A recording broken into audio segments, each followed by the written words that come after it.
Tell me the meaning of these food idioms. An apple of my eye. A person who you love a lot. So my son is the apple of my eye. Go bananas. Go bananas is somebody who goes crazy and all emotional over something. So my son Arsh goes bananas in Fun City. Piece of cake.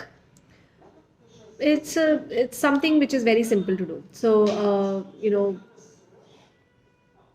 making my son laugh is like a piece of cake. Big cheese. Big cheese is a person who has a lot of influence and presence in an organization. So my friend's father is big cheese in his company.